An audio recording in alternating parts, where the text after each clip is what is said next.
Hello, everyone, and welcome to episode 245. My name is Scott, and I have the Halloween decorator co-hosting with me. I've got Dustin. What's going on, man? Not much. I'm psyched. That was stoked and psyched mixed together. Mid-intro, you started decorating with a nice little jack-o'-lantern. So, yeah, man, it's Halloween, almost. We're two months away to the day, pretty much. I was pretty bummed today. Yesterday was one of those days where you walk into your bathroom and your toilet's running. And you're like, oh, okay. It's one of those days. Great. So I spare you all the details. I ended up having to get a whole new toilet. Disappointed about that. I walk into Lowe's today, and there's the most glorious Halloween display going on. One of those like crazy inflatable Jack Skellington figures in a giant Lowe's floor to ceiling. Yes. I was like, all right. And it put me in such a good mood because I knew I'm recording with Dustin tonight. It's going to be a good day. Today will be fine. Hey, Angela, what's going on? Good to see you again. We got Ken joining us. So thanks, guys. Yeah, Dustin, it is. I put it on our Instagram. I know you don't follow us. You got to jump into internet hard mode, but you'd be proud. I said we fully support Halloween decorations in August. Hashtag That's spooky. Right. Yeah. And someone named like Halloween Every Day liked it. I'm like, all right. He's got some great Instagram, so you will love flipping through Halloween Every Day's captions. There's some really good stuff. So Sweet. Yeah, it looks like chat agrees. It's pumpkin spice is official now. We have, oh my god, Halloween comments, yays all over. So we are not alone, Dustin. Our people for sure. It's so cool. That's Dustin and I's favorite Halloween or holiday. My birthday's around Halloween, which is rad. Dustin's just smart, so he likes Halloween. That's how it is. So, did you watch the fight?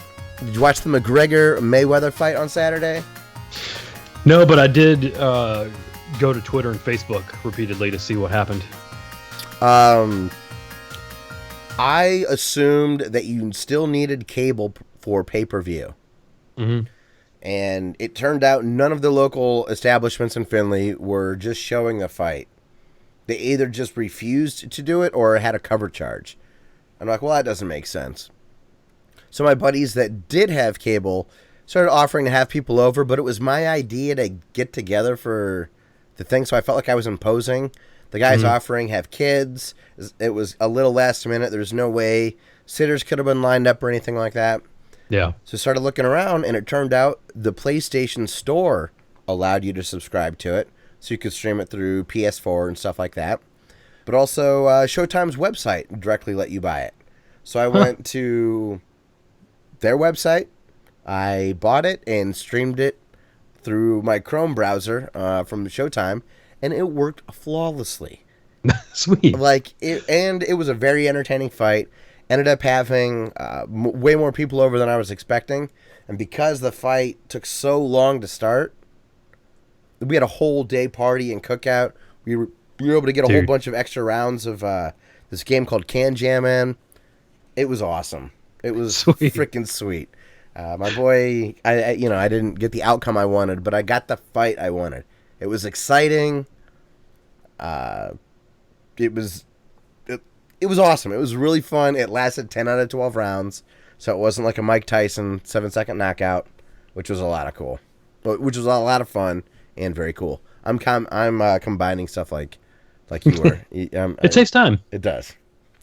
So outside of all of that hoopla, how'd the rest of your weekend go, man? Boring. It was just like boring adult stuff. Did it feel like fall for you this weekend? I don't know how it was in Tennessee. In my head, yes, okay. But the temperature, not so much. Saturday it was. My tea time was 7:30, and it was 55, 56 degrees, and stayed in the 70s all day. It really felt like the beginning of fall in Ohio, which is my favorite time of year. So it was Saturday was just so kick ass. But you had a nice relaxing weekend. Never a bad thing. Yeah. Well, I guess let's get in a couple of quick announcements, and then we'll start the show. I guess the show's already started, but the big announcement, Dustin. It has begun. It's begun. Round 1. Retro League Tournament.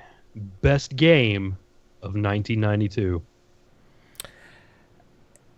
We will be going over our personal voting live towards the end of the show. But just to give a quick little idea, there's a Super Nintendo bracket. There's a Sega Genesis bracket. There's a PC and Mac bracket.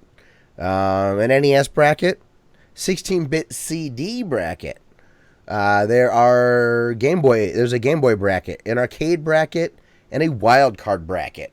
So much like the NCAA tournament, we are going to pick the best games of those genres, well, their audience, and along with us, and then one game will rule them all. Right. I just gotta say, Zelda: A Link to the Past is really going to be difficult to beat, but I haven't looked at the rest of the list, so it's going to be tough. I definitely think it's going to be beat Axelay on the... yeah, poor Axelay. Not even a chance. Never even heard of Axelay. So, but yes, that's going to be a lot of fun. We're going to make our official selections at the end of the show. So definitely tune in for that and go to theretroleague.com to support your favorite game of 1992 so you can have the ultimate office bragging rights of knowing what the best games of the year were. Next, another quick announcement. Our good buddy Zarek created the best meme the internet's ever seen. The dankest of the dank memes. That's right. Dustin, why don't you try to tell, since you were the one memed, why don't you try to describe it for people? So if you're in the chat, I sent you a link and you guys can just look at it there. But it is a slice of Rick and Morty. It's from the scene where he creates the robot solely to pass him butter.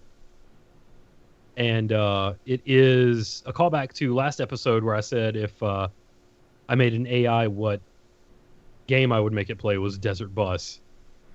And it's the robot coming up to me. It says, "What is my purpose?" It says, "You play Desert Bus." And it says, "OMG." And then it's Rick watching TV. The robot is playing Desert Bus, and it says, "Haha, enjoy."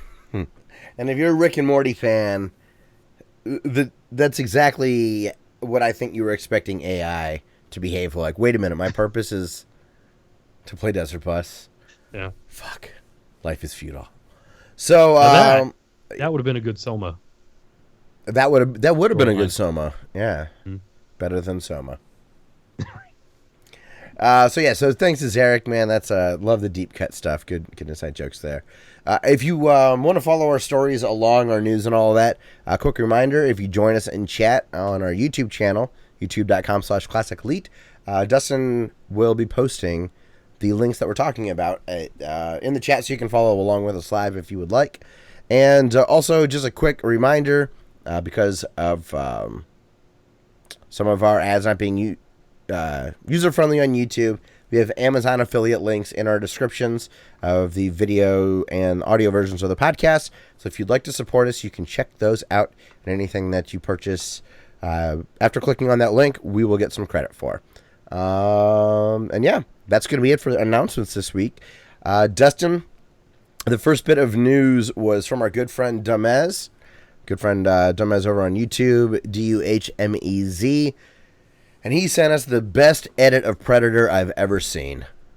It's a 4-minute edit of the climax of the movie Predator, re-edited with Contra sound effects, including level music. Yeah. And you have to see it to believe it kind of thing. Did you get a chance to watch it? I did. It was excellent. it's just worth mentioning. Hopefully you'll go check it out. Look at Contra Predator on YouTube, or we'll have links in the description. This is interesting, this next bit of news here. It is from My Nintendo News. It's someone I follow on Google+. And there is VR reference code, or VR references have been discovered in Nintendo Switch code, which is quite interesting. It's from a Twitter person named Cody Brocious. Says, just found this while looking at IPC interfaces on the Switch. Interesting. And there are 2 lines of code that is a VR enable code, which is pretty crazy. I don't understand how it could possibly work with the Switch. It's just a Virtual Boy Virtual Console. You just hold the pad up to your face as close as possible. What if they made VR holder stands, like the Switch dock is in the model of a Virtual Boy? And they're like 25 years later, got it right, or something like that. Call it the Virtual Boy Mini. There you Make go. like 5,000 of them, they sell out. If they've even made them, the big questions. They make 5,000. Paper Virtual Boy minis would sell quite well. Mm-hmm. Would sell shockingly better well. than the original. Well, I mean, you and I might be able to 3D print some stuff to sell better than the original. Would they get 32 total games in that library? I think so, yeah. It was like low 30 double US, like 30 US and maybe 2 non-US releases, something like that. Yeah. So I don't know. That's interesting. Everyone assumed it would have some sort of VR element while we were all in speculation mode. I don't know. I guess I would love the idea of, God, even like a stupid roller coaster type demo, just letting me go through the Magic Kingdom would be kind of cool. Wait, that's Disney. Mushroom Kingdom. That's what I'm thinking of. Magic Kingdom's Disney. They could get that hot Capcom license. Adventures in the Magical Kingdom all over again. So I've never even heard that game. Another reference over my head. This is a new record, man. We're only a couple minutes in. I don't know. I love the idea of Nintendo doing, at least having VR in their mind, because they do goofy stuff real well. Generally. The next thing in the news, Dustin, did you happen to see this Half-Life 3 thing at all? I clicked on it and saw how long it was and went, oh, okay. Yeah, too long didn't read kind of thing. Yeah. So, Marc Laidlaw, who was the main writer of Half-Life 2, at least, but I think he did Half-Life 1 as well. Well, anyways, he put on his blog a story that he had ready for Half-Life 3. Giant Bomb guys were speculating based on the time that he was there and comments about certain things that they were thinking this might be the plot synopsis of Half-Life 2 Episode 3. Maybe not the plot synopsis for 3, but nonetheless, that's pretty cool to have a cliffhanger.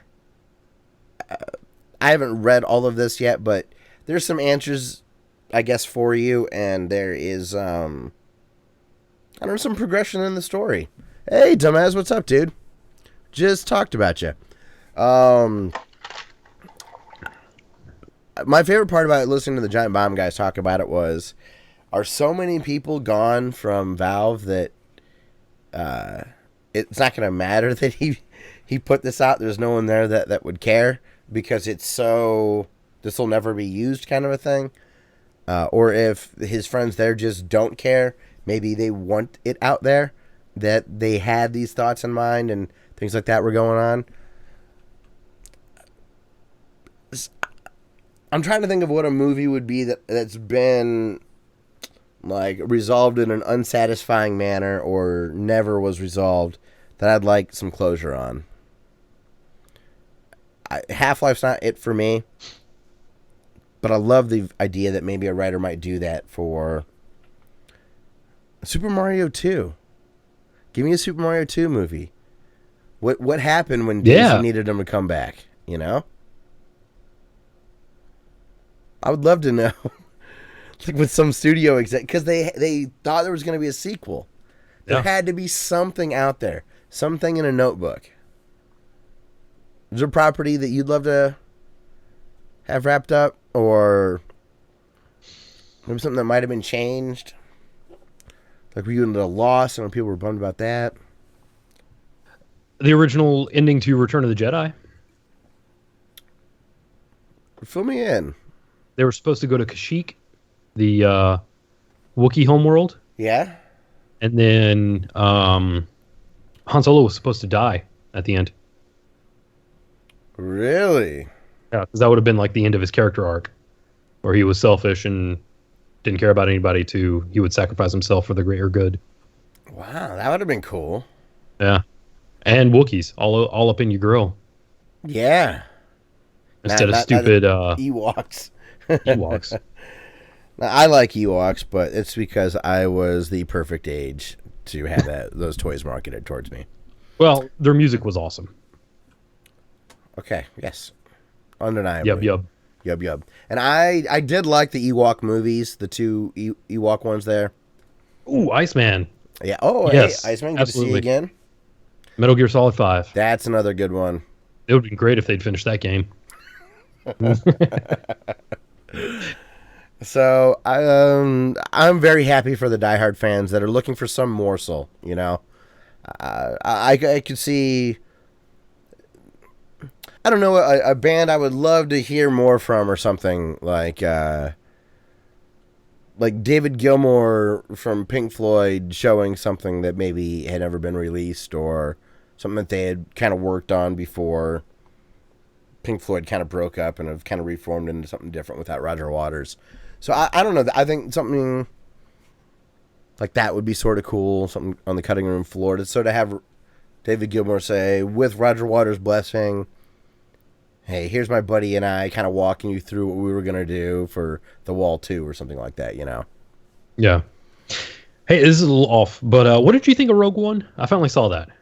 I thought it was awesome to watch big ships crash into each other and Darth Vader look like a badass, and the other 98% of the movie was boring. Okay. Can you name one character from that movie that was newly introduced? Basically, Luke and Leia are the only ones, and Han and Chewie. Just in all of Star Wars? Yeah, because they're always like glib garglom. Yeah, well, if I said Boba Fett, that would mean nothing to you? Okay, no. Boba Fett. If I were to say the Emperor, would that mean anything to you? Yeah, but that's actually a thing. If I were to say Rey, do you know who that would be? That's the girl, right? Yeah, okay. Can you name me any of the characters in Rogue One? Give me one name. One moment. Oh, what was the girl's name? It was something stupid. It was like Juice or... Grand Moff Tarkin doesn't count. Because he pre-existed. Give me a new character. Blig. Donnie Yen. Movie sucked. What'd you think of it? I liked it. I thought it felt... I think it did a good job of feeling lived in. I agree in that, yes. And it did a good job of making stormtroopers look dangerous. That's the first time that's ever happened in a Star Wars movie. Okay. It was interesting seeing someone trying, like, kind of... Okay, should I talk super specific? I was going to talk about Donnie Yen's character. I don't think it's going to be that big of a deal. There's not a lot of major spoilers in that I think will drive someone nuts. I think it's okay. He's trying to be a Jedi, but he doesn't know how. And he kind of uses the Force because he's a blind dude and he fights stormtroopers and wins. like multiple stormtroopers. But he'll walk around chanting like I am with the Force is with me. So I thought that was kind of cool to see someone trying to adhere to a religion that had basically died. Yes, and now if you told me that they're going to make another Star Wars movie with how those two got together, the blind guy and this, I'm all in. I want to know their story. Yeah, Shooty McGunn. Yeah, like that's pretty sweet. I mean, it was if you have low expectations, it's a fine movie. It had my favorite Darth Vader scene in it, which I thought was really cool. I can't remember. I don't know. I never just had good character association. It was like they relied on a lot of social norms to move the plot along. That drove me nuts. Like, and all I'll say is that, have you watched Nostalgia critic Doug Walker's review of the movie? He did it with Chris Stuckman. Oh, okay. It's amazing. It's one of my favorite Channel Awesome videos. So you're welcome. It's like a half hour, and they do it. You'll love it. You'll absolutely love it. Now that you've seen it. I thought I was hypercritical. I had high hopes because Gary Whitta wrote it. And I like Gary Whitta a lot, and I like Book of Eli a whole lot. I thought that movie was really cool. Oh yeah, the movie was great. So another blind guy doing something awesome. Come on, Gary. Ooh, and a girl who is there to be the focal point of the whole movie. Yeah, noticing a pattern, Gary. Come on, bud. That part in Star Wars where he turned that cat into oil and used it on his lips. Or when she was like listening to an iPad or an iPod. There was an iPod. No, there were Beats. There were Beats headphones in Book of Eli. I remember Gary in a podcast complaining about that. Like, that was totally out of my hands. I was pissed. So, yeah. Rogue One's all right, I guess. I wouldn't... It's not offensively bad or anything like that. I can sit through it again, but... That Darth Vader scene. Awesome. Man. Man. So good. And the fight's awesome. Like, the climax of the movie is really great. It made blasters seem like... Because, like, when... in all the other episodes, blasters are basically what Jedis use for badminton, right? The laser blast. Yes. But when you see people getting like killed left and right with blaster shots, it's like, oh, okay, that's why they keep those things around. Yeah. So that's Half-Life 3. Yes. Dumez says, I want to start. He said, I want to Star Wars 3.5, right after Episode 3, where Darth Vader is kicking ass and killing Jedi. Yeah, I want, like, some of the weird random stuff, kind of like what you'd get in the novels. Like, really obscure filler stuff. Yeah. And just with the aesthetic, because like you said with Rogue One, it looks bright. It looks really good. Yeah.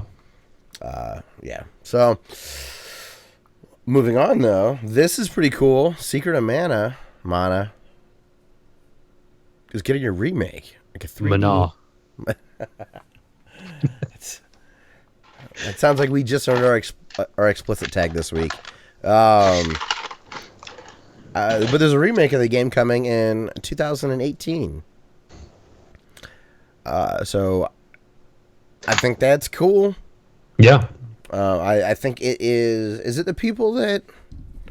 I think it might be the team that did I Am Setsuna. Or maybe just under the same purview. Maybe it's not the same team.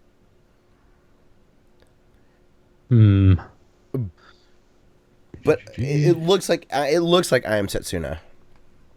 And it's the thing I heard on the Bombcast this morning when they were talking about it was I think it's going to be like a $40 title. Okay. Which, if I was a big fan of the game, I would be okay with. I think that may be a little on the steep side to get people not already familiar to want to try it. Yeah. I don't know. What's your gut tell you about that? So, $40 makes perfect sense if they added the parts that were kind of missing and reworked the script. Online multiplayer. Hey, later, dumbass. Thanks for stopping by, dude. Yeah, man. Got to run, take care of business. Now, the article from the Nerdist that I saw this does not have the price at all. So this is speculative stuff from the Bombcast. We don't have any sources or anything like that. It's probably true, but nothing substantiated. Because if this would come out at like $19.99, it's a no-brainer. Go give it a shot. Support the incentive for doing stuff like this. I mean, okay, to put us in the shoes of a Secret and a Mana fan, would we pay $40 for a Chrono Trigger with this kind of treatment? Yes. Yeah, me too. So I'm not going to bulk that much at it. But someone like me that has always wanted to play Secret of Mana, but hasn't gotten around to it,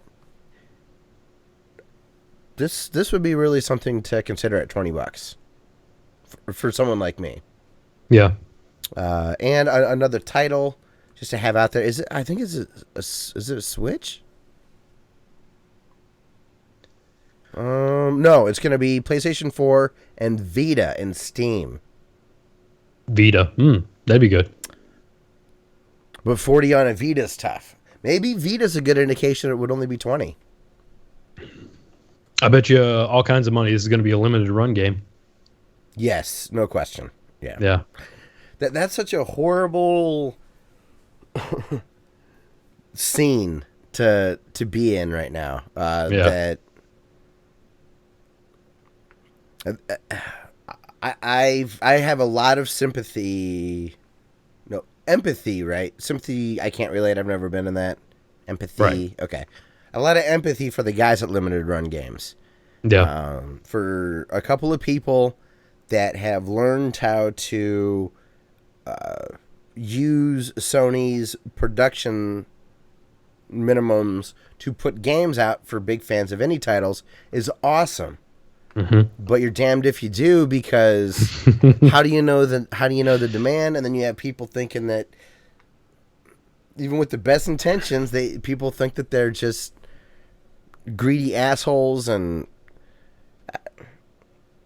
that's what makes me think that Nintendo isn't wholly evil about the SNES Mini and NES Minis.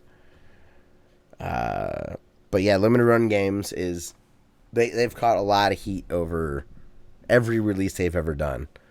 I saw them and HD Retrovision have kind of buddied up on Twitter and like got each other's backs. Yeah, absolutely. HD Retrovision, like those poor guys.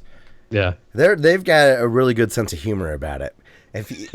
Those guys are awesome. Their responses to complaints on Twitter are hilarious. They take it in really good stride, and it's interesting. They've had really good discussions on the Retro Roundtable with the guys from HD Retrovision and Bob from Retro RGB.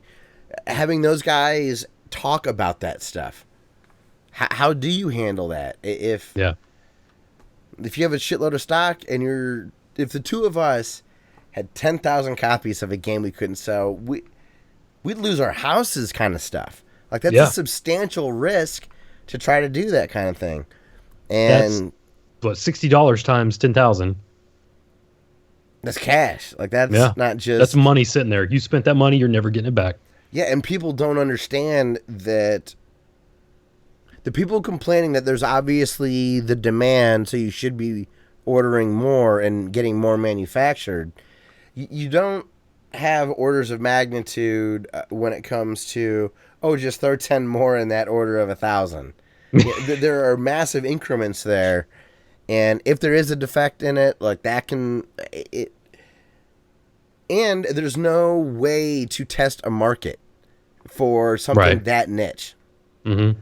It's absolutely impossible to speculate on, I could sell 10,000 Super Nintendo cables at $50 a pop. Yeah. Maybe. Probably. I wouldn't make that bet. Mm.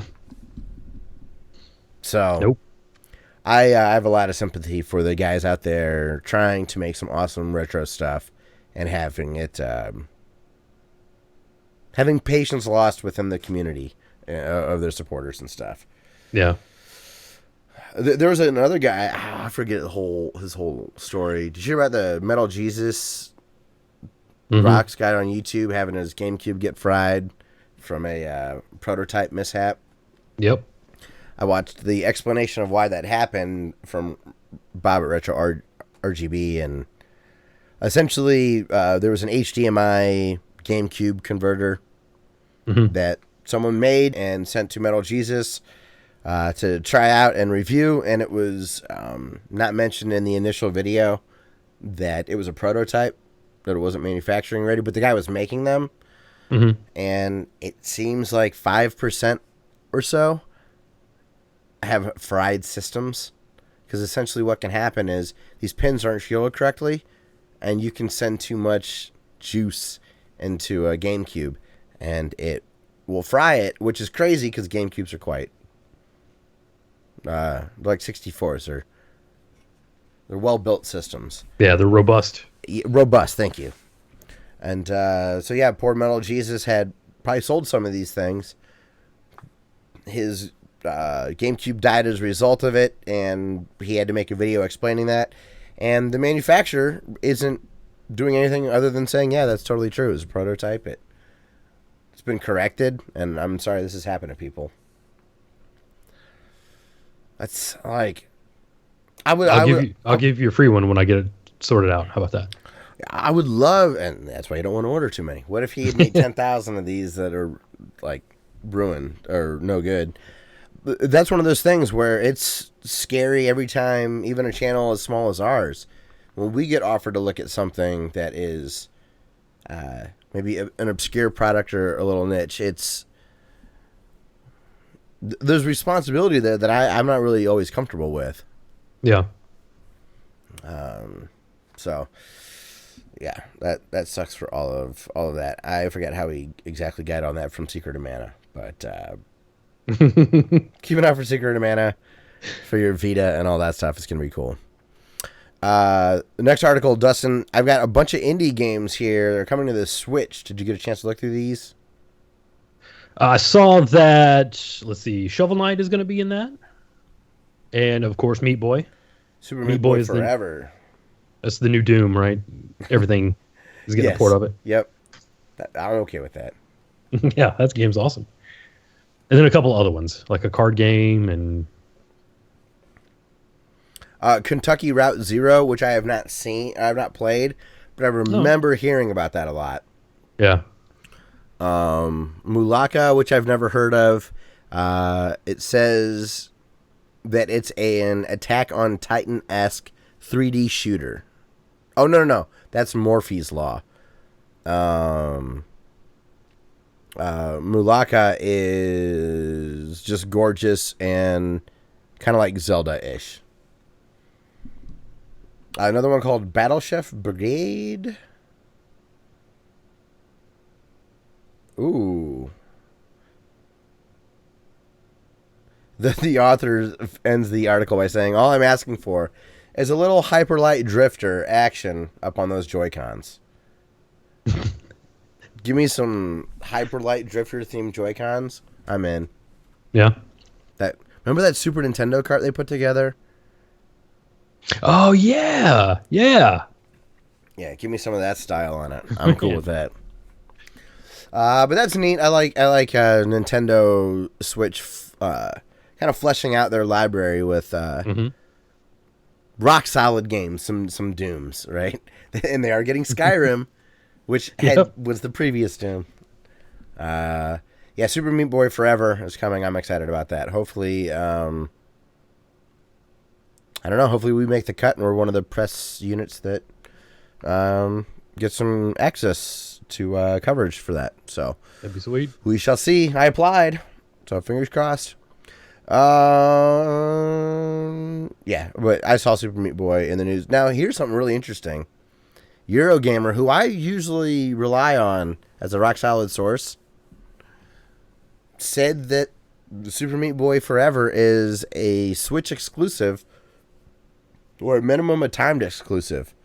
And Super Meat Boy is out there on Twitter going, I don't know where you're getting that information. That's 100% untrue. All systems, PS4, PC, Xbox, Switch, are all launching at the same time.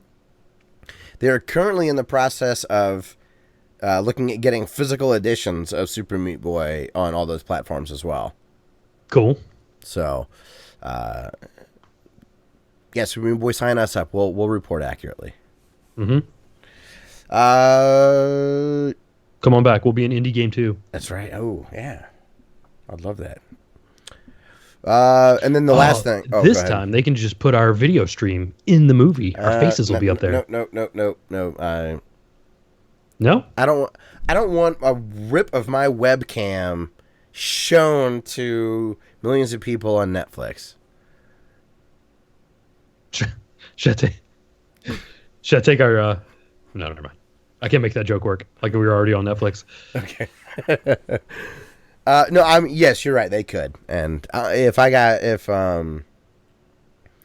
if Luzanne sent us another email that was like, "Hey, can we use a video clip of you?"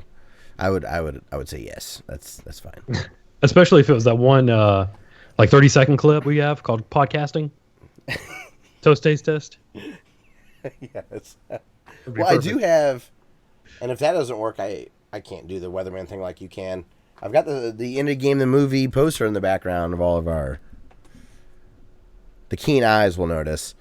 So yeah, that's some interesting stuff. And then the last news story that I wanted to bring up, Cloth Map, which is Drew Scanlon's video game documentary series that is funded on Patreon, released their Chernobyl video today. His Chernobyl video today.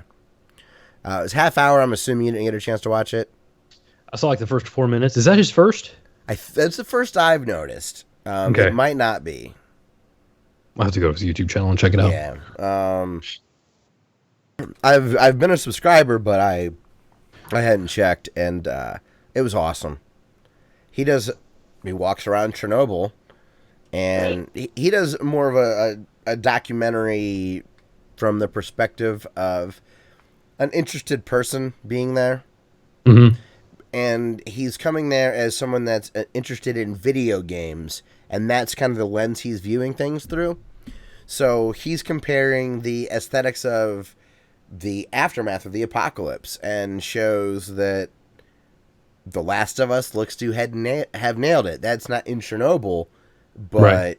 The way that the things pile up in corners and the way the wallpaper wears and stuff like that, they got right in that, which was very cool.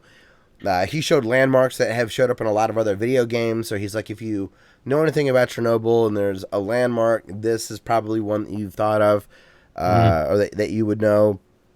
And then outside of video games, he showed the sonar setup that was to detect missiles launched from the U.S. Mm-hmm. Oh my God, I can't believe something like this just is sitting there to just rot away. It looks as big as Hoover Dam.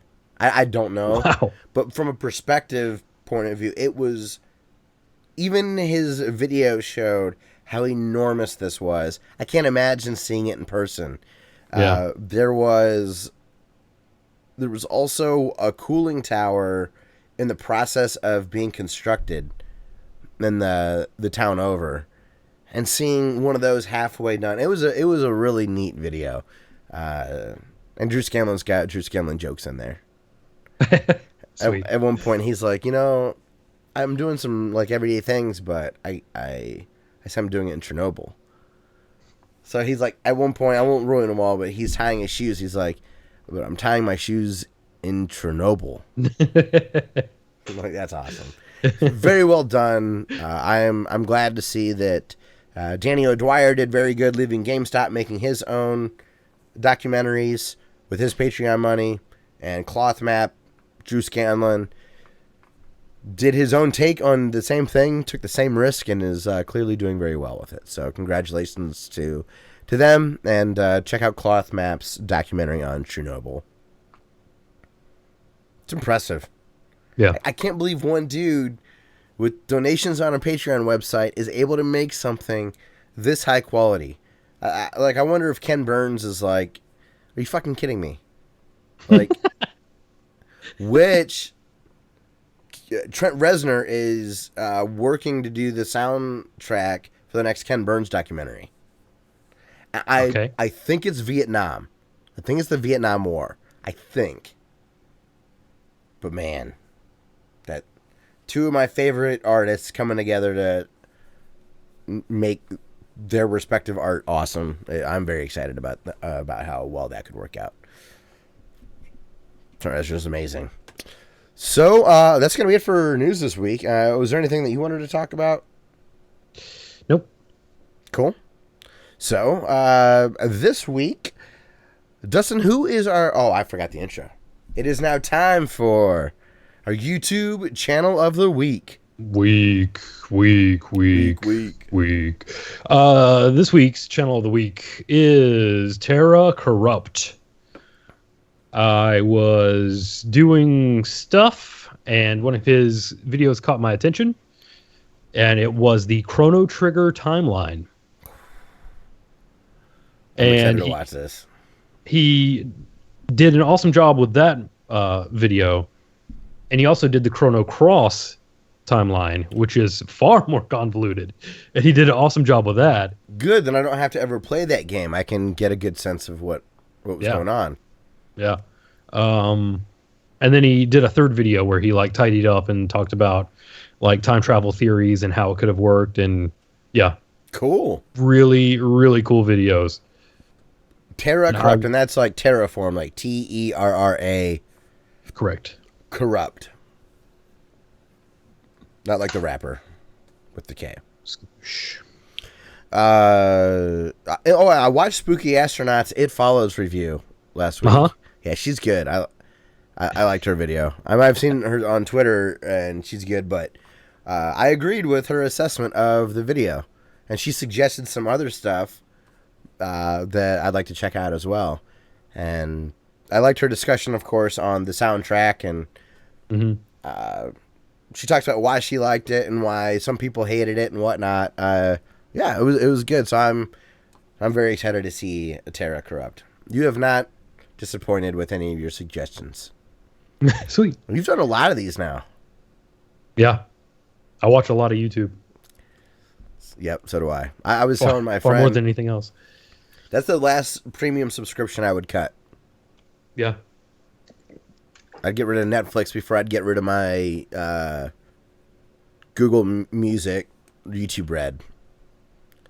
Like I pay $8 a month and I have unlimited commercial-free music, and then when I watch YouTube, content creators get money and I don't watch any ads still. It's glorious. Yeah, would I cut off my heat? You can bundle up. I have, yeah. Get a laptop, watch YouTube on the laptop. It'll heat up the bottom. Done. That keeps my feet warm. I have a gas line, right? I can have a little gas fire. Should be fine.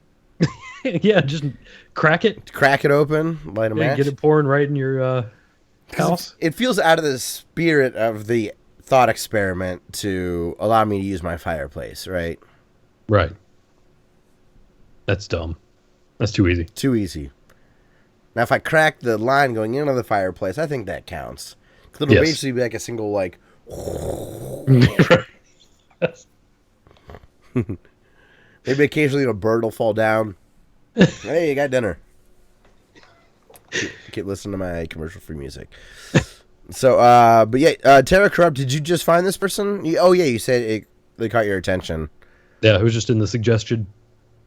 Did you watch any others, or was it just the Chrono Trigger? You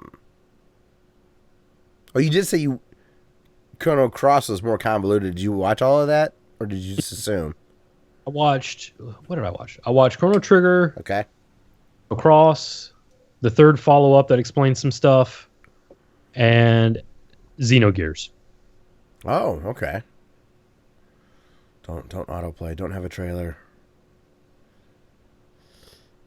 Oh, his thumbnail artwork is awesome. I'm jealous about people that can make the, I don't know, current day art. How do you describe it? I don't know. Stuff that's been touched up nicely in Photoshop. Yeah. But it's still clearly hand-drawn. Oh, he's got Undertale Timeline. Oh, he's got a lot of timelines explained. Hell yeah. And I've never gotten a Xenogears. Me either. Good deal. Also, there was... Oh, yeah, there was also an honorable mention I wanted to mention this week. It's always nice when you see other content creators subscribe to your channel. We do have subscribers that don't also make... Very few of our subscribers also make content. Mm-hmm. But someone just subscribed to us called the 2D Gamer. And I liked the stuff that I watched over there. Sweet. They're about twice as big as we are, so it was flattering that they subscribed. And he seemed to make really good videos. It was cool. So yeah, he spells the TEH. Okay. The 2D Gamer. And I was like, yeah, retro guy subscribing. That's cool. So Yeah. Shout out to him. Honorable mention. All right. Well, Dustin, before we get to the tournament, what have you been playing this week, man? Not much. Just some 2-player Super Mario World with, Super Mario 3D World with Solly. Nice. How far are you into the game? Like what world? We are in the 3rd world, the ice world. Okay. So we're getting there. Because there's eight, yeah. Does he understand the concept of finishing it now? Like, does he know that it's more than just playing it? There's a goal?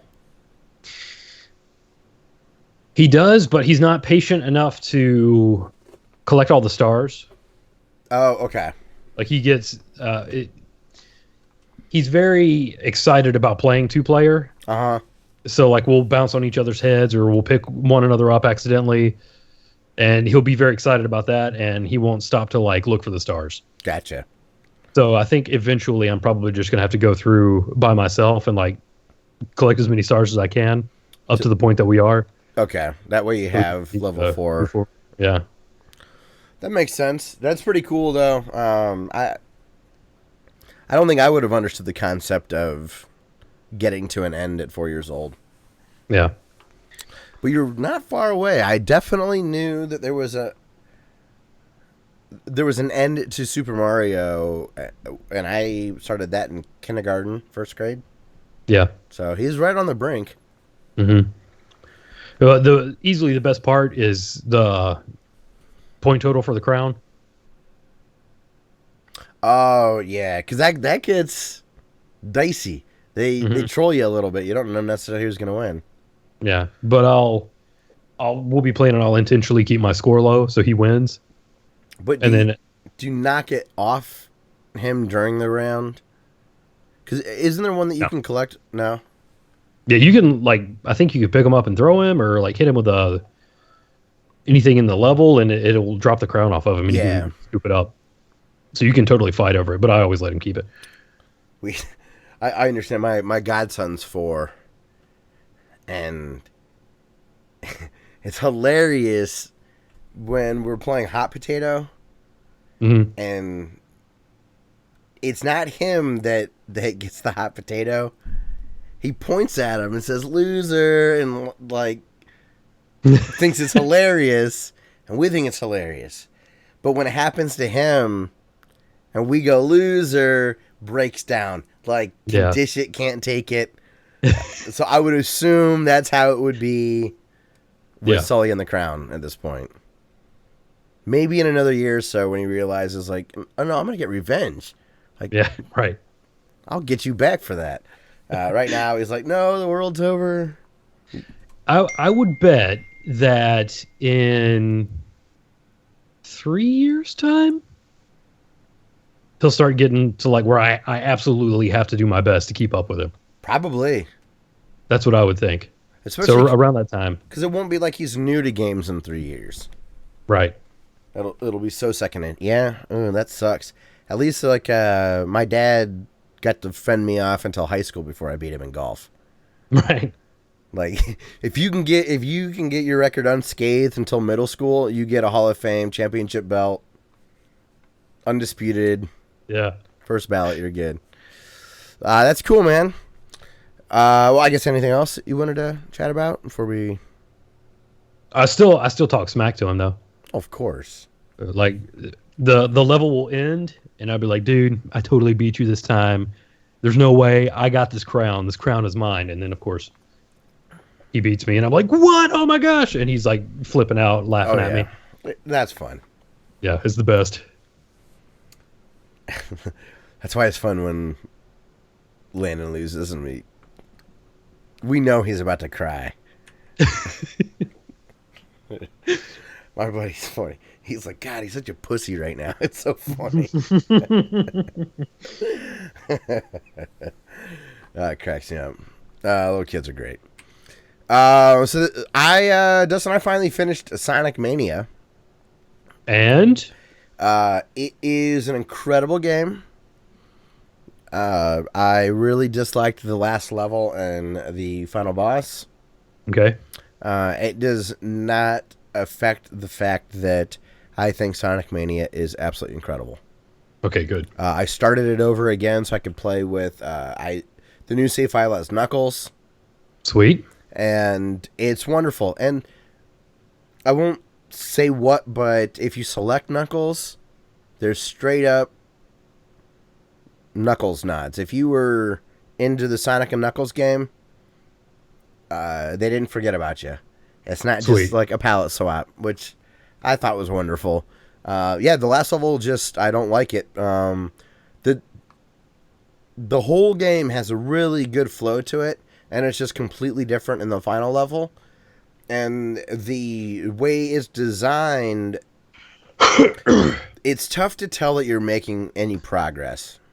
I really tried to mute that. I'm sorry, everybody. That was a bad mute. Swing and a miss. So yeah, it just... and I was concerned if it was just me or not. Like, I felt dumb that I missed the cues. Okay. They were not obvious, but once I figured it out, I then realized, there are some slight indicators of what's going on here. Well, I tuned in to watch Zarek's stream last night, because Zarek and I, the next time I'm talking about was we played a game together last night. But he's like, hey, just pop into my chat. I'll be streaming Sonic Mania, and I'll know that you're ready, and then I'll kind of wrap stuff up, and we'll get going. And I tuned in as he's getting to that last level, and one of the first things he says is, this game was a 10 out of 10, and this is ruining it for me. And I'm like, I'm not alone, and it ends in a rough way. But, oh well. Maybe they'll patch it. He said exactly that. And they absolutely could. They could patch a couple of things that wouldn't fix it completely, but I saw Zarek run out of time and die from running out of time.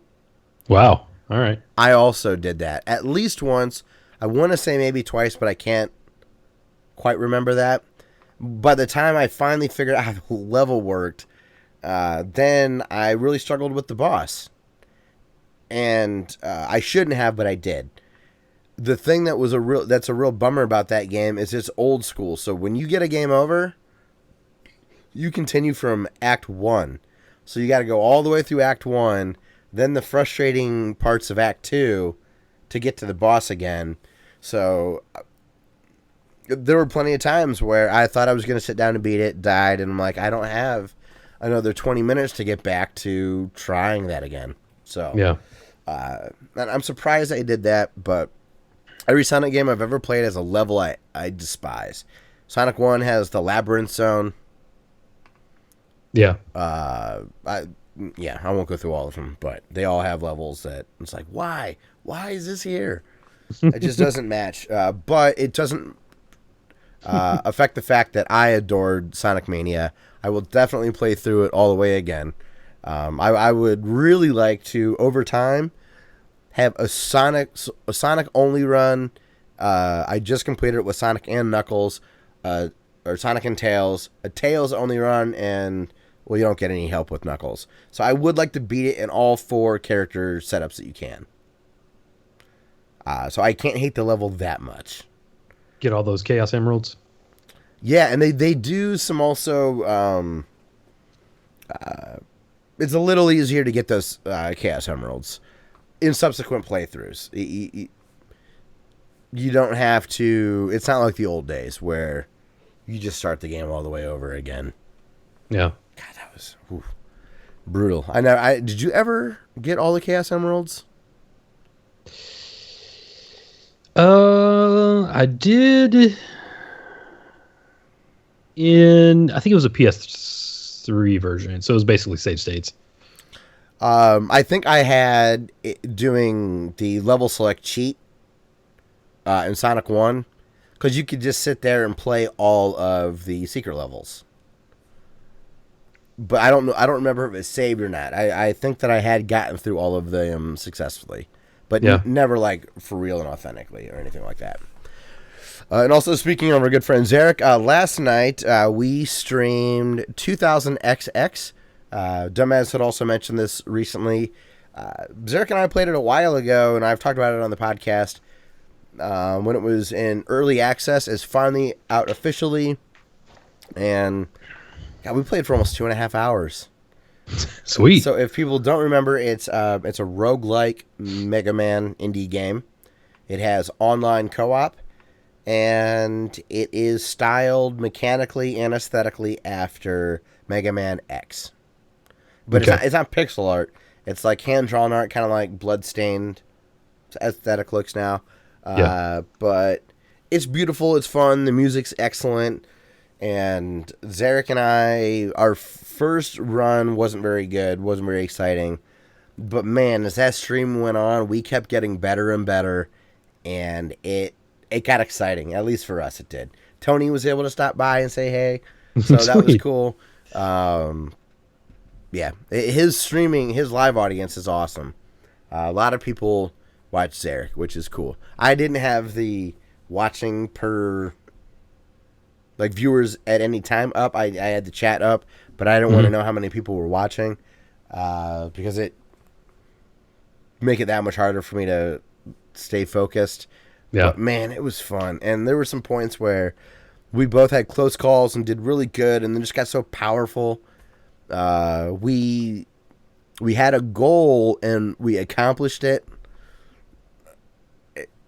And that game's badass. If you like Mega Man and you just like to play Mega Man, just get 2000XX. It's great. But it's roguelike, so it's not like you have to love playing the game of Mega Man, not getting to Wily's Castle. Yeah. It was awesome. It was really fun.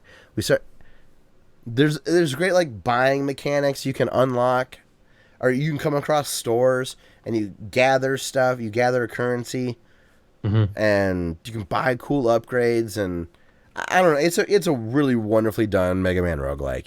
So I'd highly recommend that. And Zarek streamed it on his channel, so you can go watch his perspective on his. I streamed it on ours as well, but a lot less people watched our stream. But if you want to see my perspective, that's on our stream as well. If you're super elite, what you'll do is you'll put them up on both screens, 2 screens, and sync them. Yeah. Have you ever done any absurd syncing stuff like that before? No. I did once. It was in the summer of college, maybe like summer after our freshman year. And my friend Tyler's dad lived out in the country. His dad was out of town. We had a party, not like a big blowout or anything, but a good number of people there. Again, they were out in the country, so we were all outside. I don't know, it's maybe like midnight, 1 in the morning, and 2 of my friends had very substantial sound systems in their cars. We graduated 2001, so, big systems in your cars were a big deal, right? Yeah. And we sat there for, I don't know how long, not too long, but long enough that I remember it took a while. We had Tool's album Lateralis. We had 2 car trunks popped up, and so we would stand in between the 2 car trunks. They were facing at each other. Okay. And we took a lot of tries, and eventually it was perfect. But they would both hit play at the same time because they had different stereo systems. There was like a different delay to get them started. But they eventually nailed it perfectly. And it was one of the most incredible, engrossing sound experiences we've ever had. And it was audible from very far away just because of random conversation. My buddy's dad, he knew that some of us came over. Someone asked him about if he heard any big noises coming from their direction. It was the loudest. It was unbelievable. We didn't think anyone would hear us, and a very far away people knew that music was coming from our direction. And if you like Tool and you like the song The Grudge, it's 8 minutes, and it was very awesome. And we thought we were going to do the whole album, and one of them had a Burns CD. So you remember Burns would have that slight little skip and not the authentic? Yeah. So the second I got to track 2, it was all... After all that time we spent getting that one song. But at least it was an 8-minute song, right? It wasn't After that, you should have just started as track 2. Like, ready, play. It was dumb luck, dude. I mean, we'd been drinking all day. There was no precision in that. So yes, syncing 2 monitors to watch us play would be a good idea, because if you do it with music, it's also a good idea. And then also before we started playing, before we started recording tonight, Destiny 2's beta started yesterday on the PC. It's available in the Blizzard launcher, so I played the tutorial today. It's Destiny. It ran great. It played great, and I'm not going to get it. What if there's a PS4 version? There will. PS4 Pro. Well, then I guess I'm just going to get that second mortgage and update all my systems. Get Mike Tamashiro to buy it for you. Yeah, yes. He'll find me a good deal. I think the PS4 beta was 2 weeks ago. I think so. So we're not too far away from Destiny 2 coming out. It did look and play really good. I will give it that. But nothing about it made me think that I'm not getting more of the same. So I'm not likely to get Destiny 2 at all. However, if I was I'm excited for Destiny fans. Yeah, Brad Shoemaker, he should be pretty happy about it. My buddy John was obsessed. I've never seen anybody play a console game that much. Absurd amounts of hours logged.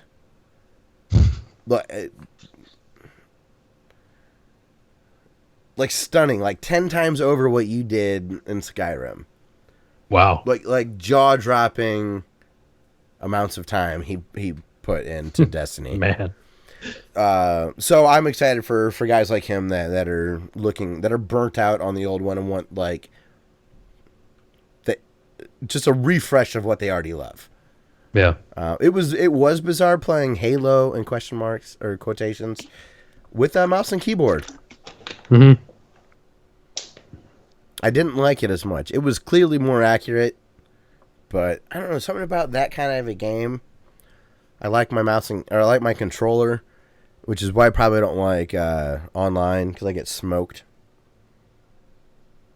But Destiny 2 beta, I guess it's been running well for everybody. I heard it's just a really well done PC beta. So, because my CPU is starting to struggle, man. I built my PC in March of 2013. Man. Like, I'm getting to the point now where I'm concerned about my water cooler. I'm like, I think I should maybe swap that out for an air cooler. I'm at 4.5 years. Yeah. And that thing's estimated lifespan is 5. And it's not like I don't use my computer every day, all the time. Yeah. Like, that water pump has been running forever. So, and I've ripped a lot of Blu-rays. I have not been nice to that CPU.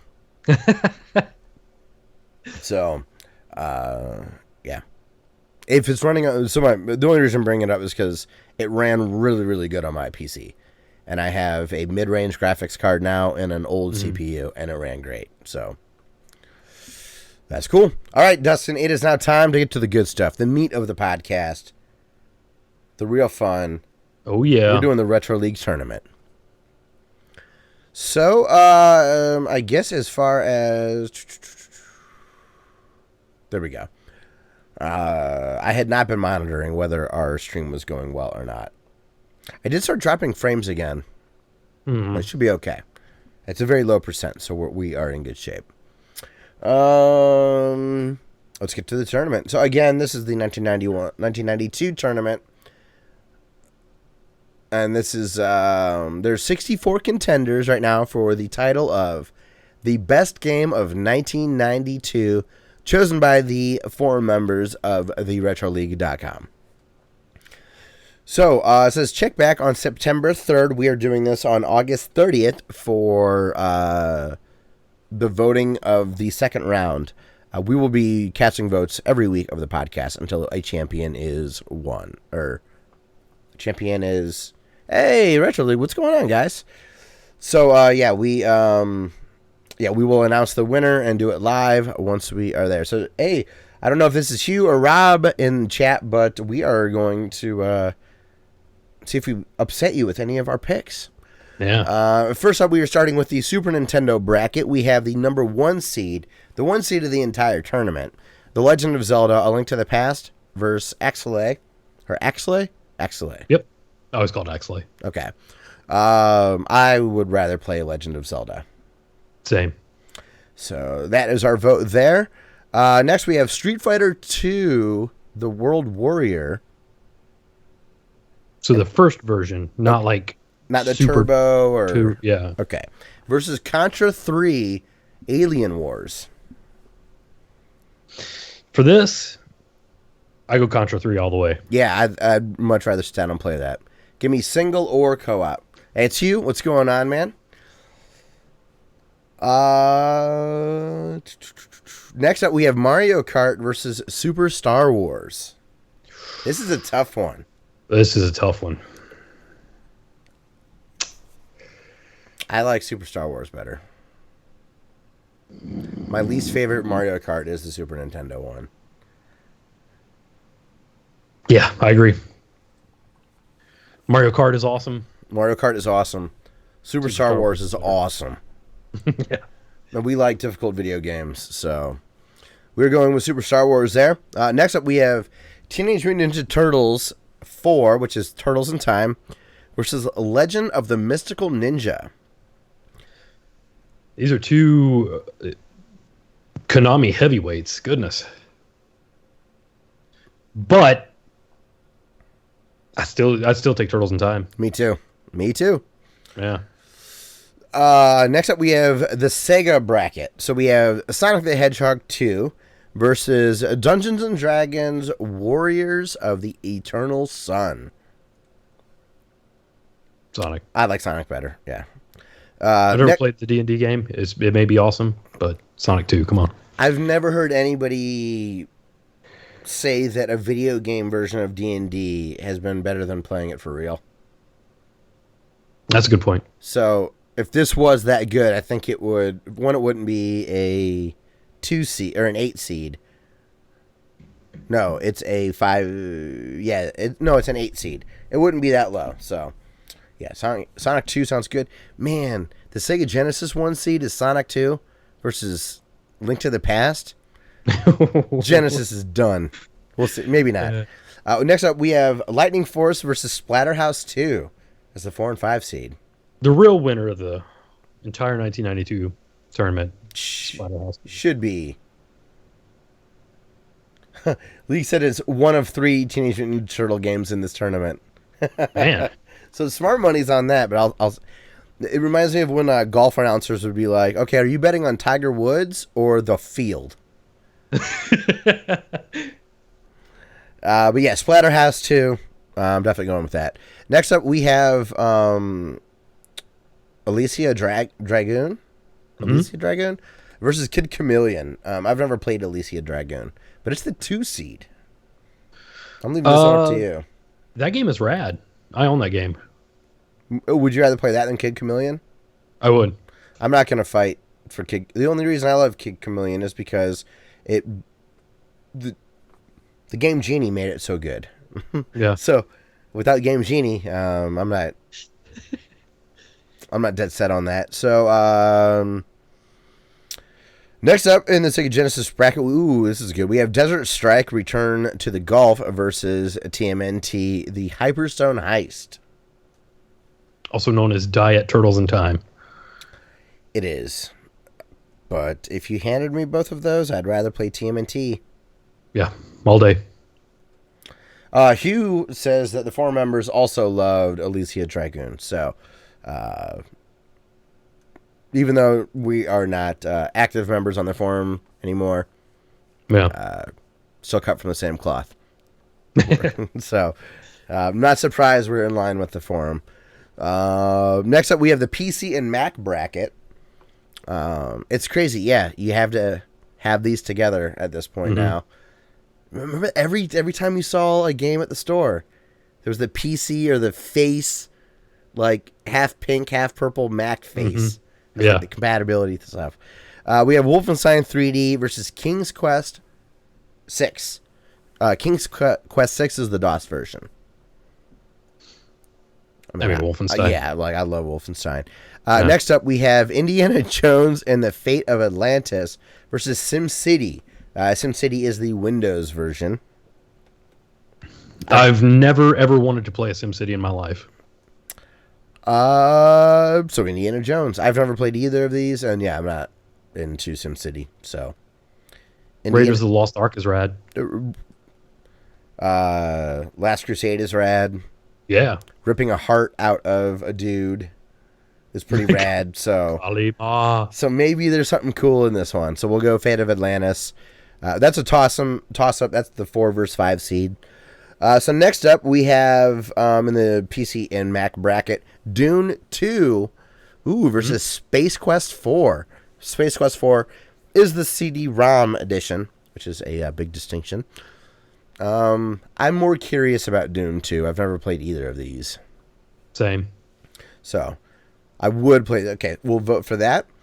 Then the last one in this bracket, we have Star Control 2 versus Star Trek 25th Anniversary. I've never liked Star Trek.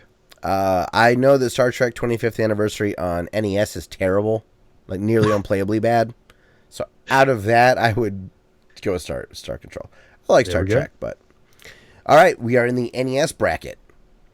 The number 1 seed in the NES bracket. This is going to struggle long term. We got Mega Man 4 as the 1 seed versus Krusty's Super Fun House. Mega Man 4, of course, right? Yes. Yeah, totally. Next up, we have Mega Man 5 versus Joe and Mac, Caveman Ninja. I didn't realize that Mega Man 4 and Mega Man 5 came out in 1992. Yeah, me either. That's crazy. Man. So, would you rather play Mega Man 5 or Joe and Mac, Caveman Ninja? If I'm gonna play Joe and Mac, I'm gonna play it on the Super Nintendo. Okay, Mega Man 5. So Mega Man 5. Yeah, again, these are the NES things that might be like the lower version. Yeah. Although I do like arcade game more than Turtles 4. And I do like Looney Tunes on NES more than the Looney Tunes on Super Nintendo. So it's not a guarantee it's better over there. Yeah. Next up in the NES bracket, we have Adventure Island 3 versus G.I. Joe, the Atlantis Factor. Is this the one you own? No, I own Real American Hero. Right. Oh, I was watching Summer Games Done Quick, and they did a speedrun of Atlantis Factor. That's what I was thinking of. Hey, Grim Reaper, what is going on, man? We're in the middle of picking our tournaments for the Retro League right now. If you sat Adventure Island 3 and G.I. Joe in front of me, I would try G.I. Joe out of curiosity. I pretty much know what I'm going to get in Adventure Island 3. Yeah. And I really like Real American Hero. So I would vote for G.I. Joe. What do you think? Same. Okay. All right. And then here's the third and final Turtles game in the tournament. I'm surprised this is a 3 seed. It is Turtles 3, The Manhattan Project, versus RC Pro Am 2. So, Turtles 3 is the sequel to Turtles 2, the arcade game. Plays very similar. Mm-hmm. RC Pro Am, obviously. RC Pro Am 2, obviously the sequel to RC Pro Am. RC Pro Am 2 has 2-player.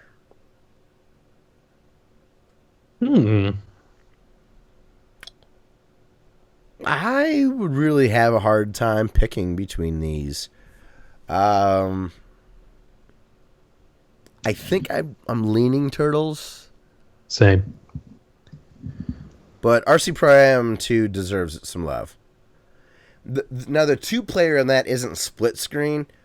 It constantly bumps the first player or the second player up towards the first player. Okay. So, as the first player, if you wipe out and your buddy passes you, the edge of the screen keeps bumping the person last up. Okay. But it's not like you can cheese it. Like, you can't just let your controller go and win. You got to earn it to get your spot back. But, yeah, I'd rather play Turtles, I think. Next up, we got the 16-bit city bracket version. We are doing great, man. We are in the middle of one of our favorite things of the year when it comes to podcasting. Picking our favorite games of a year. So, we are doing really good. 16-bit CD bracket. So, we have Sewer Shark for the Sega CD versus Wonder Dog on the Sega CD. Okay, if memory serves, Wonder Dog was kind of a mascot-style 2D platformer. Okay. And Sewer Shark is like the cheesiest FMV, like on-rails shooter in the world. Oh, okay. That description makes me want to play Wonder Dogs instead. I was going to vote for Sewer Shark just because I like sharks. Let me check just to make sure. I don't want my encyclopedic knowledge of video games to fail Wonder Dog.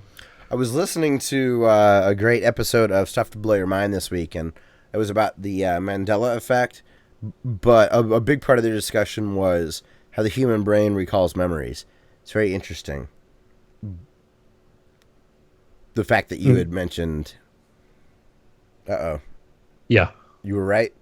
Yeah, and it looks like it has like cheesy, like Eastern European cutscenes in between levels. And Wonder Dog? Yeah. So that's what we're voting for, right? I mean, it's clearly the winner here. That's the 8th seed in that bracket. Next up in the 16-bit CD bracket, we have Hook for the Sega CD. It's Gate of Thunder. Damn, really? Okay. Yeah. No, Gate of Thunder is amazing. Hook is such a good bad movie. It doesn't hold up well, but I love Hook. Bangarang. Bangarang. Run Home Jack. Maybe Rufio is piloting the ship in Gate of Thunder. I'm sold. Just the fact that that's a possible thought. But seriously, Gate of Thunder, I was talking about it a few weeks ago. Yeah. It's on the Virtual Console. That game is amazing. It's an amazing shooter. Cool. And it also is TurboGrafx 16 versus Sega CD. Yeah. Sega CD didn't have enough entrants. I was in Vegas, I don't know, probably 10 years ago. And we were at this happy hour bar called Blondie's. Mm-hmm. I swear to God, Rufio's doppelganger was the bartender. And I was there with a big group from work and all that. We got the entire bar going, Rufio, Rufio, Rufio. The whole bar knew the joke, and he was loving it. Because he's like, oh, yeah. It was really fun. He even had, like, the he didn't have the orange or the like bright red in his hair, but he had kind of like a spiky faux hawk at the time. It was awesome, and he was loving it. So it was. That's gonna be the name of my mall punk tribute band, Rufio's Doppelganger. That's a really good one. Yeah. Somewhere on a shitty flip phone, there's a video of that exists in like a 8x4 pixel ratio. But I got to tell you, man, like to have, because a couple of people would be like Rufio, Roofy, and then it would be like 50 people. Oh man, it was so electric. It was so fun. Next up, we have, speaking of limited run games, we have Night Trap on the Sega CD versus The Secret of Monkey Island on Sega CD. Only one of these games lets you kill Dana Plato. Oh. See, I would have gone with Monkey Island, but not knowing if this port is even playable. Right. Let's kill Dana Plato. Let's do it. Before she does. Sorry, that was a bad joke. Very insensitive, sorry. Next up in the CD bracket, we have Sherlock Holmes Consulting Detective. Sherlock Holmes, breathe, Consulting Detective, versus Solfease. Oh, Solfease, right? Yeah. Okay. So it's an FMV detective game versus a shooter, a horizontal shooter. Yeah. So we're going a lefty, rightly. If you're opposed to that, we understand. No. Next up, we have we have the Game Boy bracket, probably played on the Super Game Boy.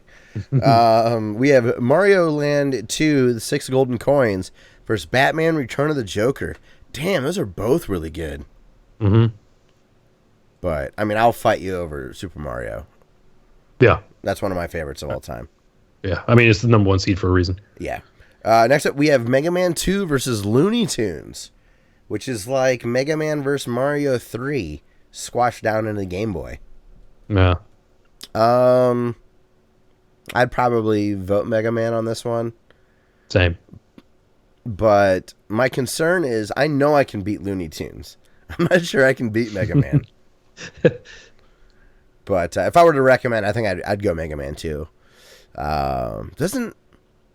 Isn't Mega Man 2 like half Mega Man 2 bosses and half Mega Man 3 bosses? I think so. Or like half 1 and 2 bosses? And 2? Yeah, there's like a mishmash in there. Maybe the first Mega Man on Game Boy was like 1 and 2, and the second one on Game Boy was 2 and 3. That makes sense. Okay, cool. Next up, we have Kirby's Dreamland versus Mega Man 3. Oh, that's Kirby's Dreamland. Man, Kirby's Dreamland and Super Mario 2. It's gonna be tough when those two get together. Yeah. Next up, we have Bionic Commando and Bonks Adventure. I didn't realize there was a port of either of these games on the Game Boy.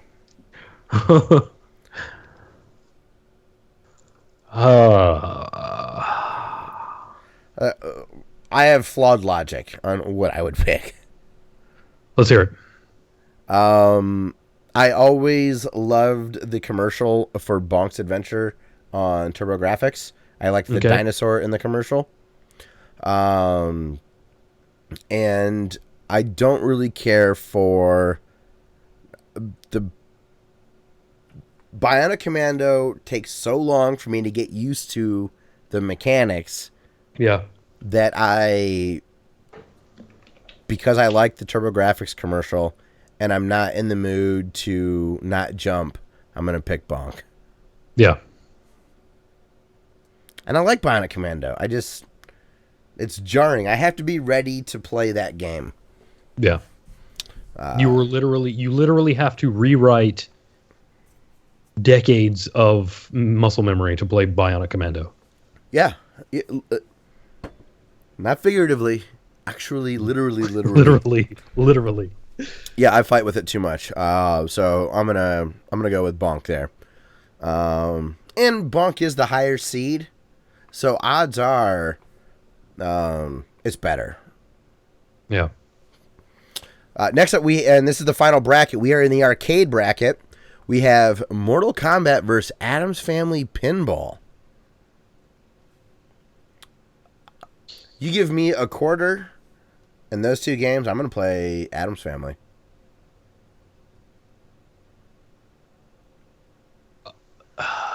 Okay, so Mortal Kombat, to me, the idea is amazing.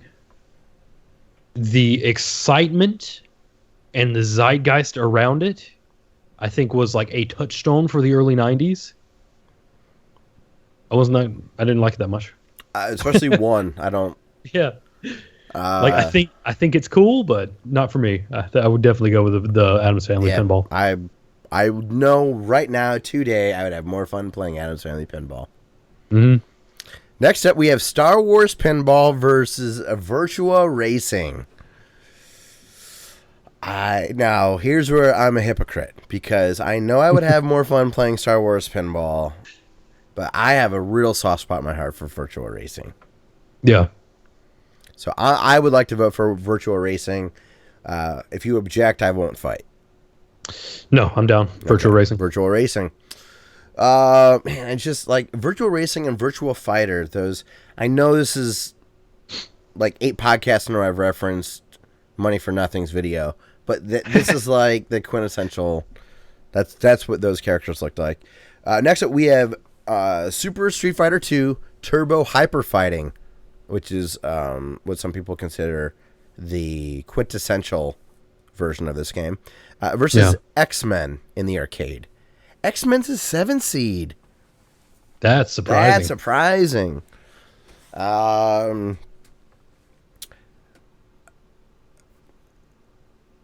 Does my answer change depending on whether I'm playing by myself or with somebody? Only a little bit.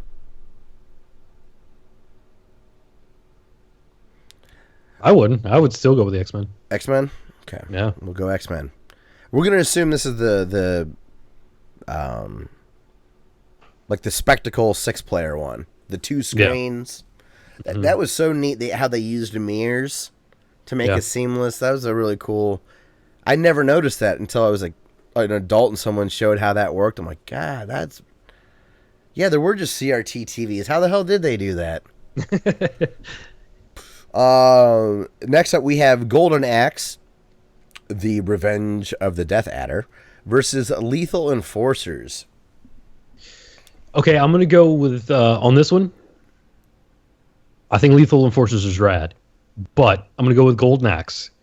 Due to the fact that on my old channel, it was during the Summer of Co-op that Rob from the Retro League started, and I did a video where we were at Lost Ark Video Games in Greensboro, and Chewie was playing this game.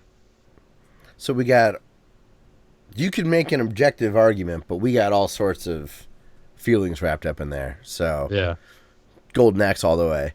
And at one point, he was playing a character. He was like a little character on top of a big character. Okay. Like the little character was like driving the big character. And that's just, instead of like the barbarian, he was like guy being ridden by smaller guy. Yeah, okay. And at that point, or at one point, he got on top of an animal. So he was a little guy riding a big guy, riding a praying mantis, I think. There should have been a cheat code to put like a Hasidic Jew hat and like trench coat over him with like little dinosaur legs underneath him running around, you know. Cool. I would have done Golden Axe too. If Area 51 would have been in there, I love that light gun game. I don't know why. Over Lethal Enforcers, I might have. I wouldn't have argued with you. Still would have been voting Golden Axe, but it wouldn't have been as easy of a choice for me. Next up, this is the wild card bracket. So we have Axe Battler, which is which is on Game Gear, versus Crystal Mines on Atari Lynx. I'd rather play Crystal Mines because I've never played an Atari Lynx. Yeah, I'm with you. Let's show some love to the Lynx. an ambidextrous system. Yeah. Come on. Or you can play up and down as well, right? Mm-hmm. Yep. Okay, yeah. The system gets the vote on that one. It's like being a registered libertarian. It's like, I know I'm not winning, but I'm voting against everything else at this point right now. Wild card bracket. Also, we have Defenders of Oasis on the Game Gear versus Air Zonk on the TurboGrafx 16. I think Airzonk should win this because if someone gave me the opportunity to play either of those, I would choose Airzonk and then run away with it because it's an incredibly expensive game. Really? It has the better name. Yeah. It's a shooter starring Bonk, but in the future, so he's Zonk instead of Bonk. Dude. And he has like a lightning bolt in his face, and I think it's called like Rockabilly Paradise. So it's got everything going for it. I'd bet my 401k that J.K. Rowling's was a TurboGrafx 16 kid. Stole the lightning bolt. Then we got 2 left to go. We have Batman Returns on the Atari Lynx versus Sonic the Hedgehog 2 on the Game Gear. I'm still gonna pick Lynx on the same criteria. Also, I've played Sonic, not 2, played Sonic 1 on the Game Gear, which I believe is just the Master System Sonic the Hedgehog. And I didn't like it. I couldn't see it. And that was a brand new one back in the day. Yeah. It was too blurry. So,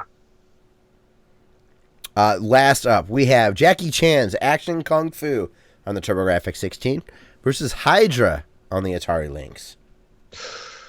I'm a big fan of Jackie Chan. Me too. That's where I was leaning. Yeah, let's do it. So, all right, we have concluded round 1 of the Retro League tournament. Let's just make sure I didn't. All right, there we go. Everything has been submitted. If you are curious, you can also, we'll have everything linked in the description, but the retroleague.com, it's very evident where all that stuff is, if you'd like to go there and participate. So cool. And also, Hugh, thanks for stopping by, man. Really appreciate it. Yeah, man. It's good to see him. Yeah. Let's go. Okay, well, let's get to our comments from the last episode, and then we'll call it a show. We have had some stuff come in as we've been recording, so we'll do a quick refresh. Grim Reaper, hey, thanks for liking my playthrough with Zarek. It was great to see you in the chat last night as well. So shout out to you there. Also, shout out to Dumez. He says, hell yeah. Final release for the playthrough of Zarek and I did last night of 2000XX. Oh, Hugh, hell yeah. You are very welcome. Thank you for putting on an amazing tournament. We love these things. Yeah, it's awesome. So it's so fun. Yeah, it's great. So, again, the retroleague.com, good friends of the show. And, again, you wouldn't be listening to us if it wasn't for the Retro League. True story. And also Jeremy from the Cartoon Retrocast. Right. So, all right, man. Well, I'll read the first few comments from Demez. You read the last few, and then we're going to circle back a little bit with Zarek's comment. We might save this topic, though, for maybe next week. We're getting a little long in the show. Okay. So, all right. He says, the first thing from Demez, he says, the printer port, Dustin, was the parallel port. I'm so pissed that I didn't know that. Thank you, dumbass. That was the tip of the tongue syndrome. You threw it in your brain's recycle bin. Got all combobulated. I knew it Legacy existed. Terminology. Yeah. Memories are reconstructed. They're not a direct recollection, which is... The word parallel was used in my mind for something else. He said... Did you know that Michael Jordan is the Brady of basketball? I'm impressed that a Canadian made a joke like that. Like, seriously. That's pretty good. I mean, they're in Vancouver. I think he's Vancouver. So it's like a big, like they've got sports there that play in the U.S. So maybe it's not that crazy. The poutine bowl. The poutine. With how bad Notre Dame's been, that's all they could get to. I'd go to that. He also says, the next time someone calls me a procrastinator, I will kick their ass tomorrow. Dumbass says, indeed, I also have a GTX 970, and it's still a beast, a great value. Also, the minimum NVIDIA for the Oculus Rift is what it is, and it's been working great. So, I had made a comment about a 970, and mine still run. I was talking about Destiny running well. And then the last comment I'm going to read from him, the PS1 Classics. So his suggestions for the PS1 Classic would be Crash Bandicoot 1, 2, and 3, Ridge Racer, Tekken 2, Street Fighter Alpha 2. I hear that was really good. Final Fantasy 7, Rayman, Einhander. I'm not familiar with this one. That's a Square Enix shooter. Okay. Left to right, and it features like you start out with, if memory serves, I only played the demo. You start out with a regular machine gun, and your power-ups you get by taking them from other ships. Okay. And do they stack, or is it like an item drop where you then would take on a different weapon and lose your previous one? It's an item drop. Okay. But you can get two of them. Oh, kind of like Contra 3 or Guns Are Heroes, stuff like that. And like if you can change the configuration, because like the bottom one kind of hangs down at a diagonal. Okay. And the top one is it's like a straight on. Okay. And you have an ammo counter. So after they run out of ammo, you just drop them. Oh, nice. Okay. I don't mind that mechanic in games at all. Yeah. Except in little indie game Coffee Crisis, I do wish the items in that had a little more durability. In like Double Dragon, the bat will last for a good number of enemies before it evaporates. Uh-huh. You get like 2 enemies in Coffee Crisis. Oh. And it's really satisfying to take a bat to those old ladies in the walkers, because they kick your ass. Just like real life. Yeah, just like real life. It always bummed me out when Streets of Rage would, if you get hit and drop your weapon twice, no matter what, it disappears. Yeah. That was always a bummer. But maybe I should just get good, and then I won't have to worry about it. I hate that answer, but it is accurate. He also recommends Final Fantasy VII, of course, Final Fantasy VII Tactics as well, Breath of Fire 3, that was one we didn't mention, Resident Evil, Suikoden Wild Arms. I didn't know there was a Suikoden over there. Yeah, man. Siphon Filter, Need for Speed, and Doom. I guess there was a good Doom port. I mean, obviously it was on everything, but... Siphon Filter, dude, that's a good game. Need for Speed, good picks. Dustin approves, dumbass. Yeah. All right, okay, and you want to get the rest of them, and then we'll give a teaser as far as the discussion next week for Zarek. Demet says, Parappa sucks, and since I don't like it, no one else should either. That's it. Internet, you've been informed. Yep. I'm gonna put that one to bed. I've been playing. What's up? I think we're good. Okay. You ever have a button pressed down in Windows for too long and it gives you a little beep warning? Like, I apparently have been holding the shift button down for a very long time. Sticky keys. I've been playing Battleground with my. Do you have to say the whole thing? That's why it's shortened to PUBG.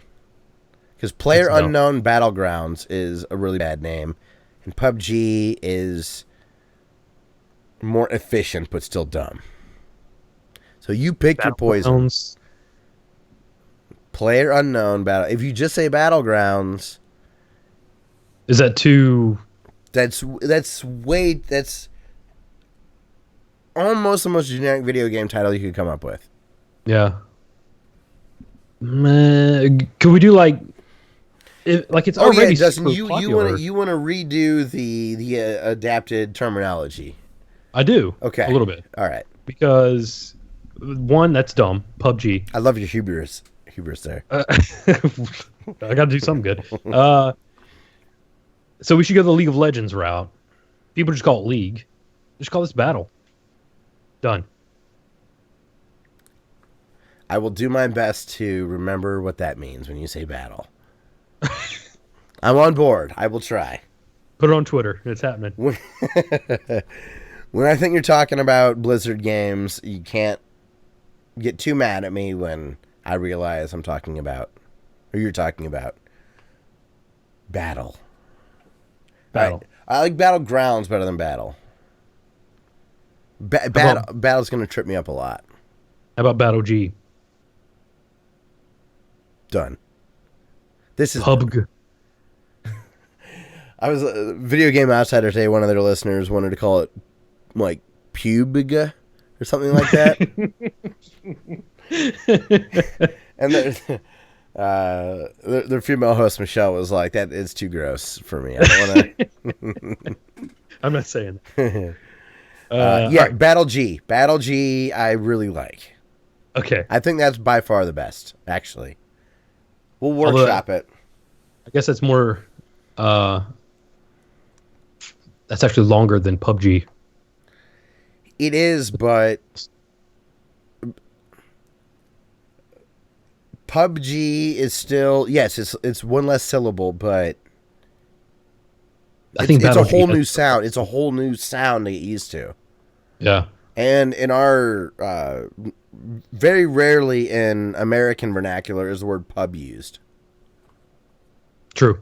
So maybe if we were in Manchester, PUBG would feel more natural, but Battle G I like better. Yeah. We're going to go Battle G now. Okay. So Settled. I've been playing Battle G with my brothers. If you guys want a discount code, I keep getting discount codes from Greenman Gaming for it to send to peeps I know. $22 instead of $30 typically when I get a coupon offer. No thank you, but I may ping you later down the road for that, see if you're still getting them. Word. I won't play it right now, even if it was free. My bad.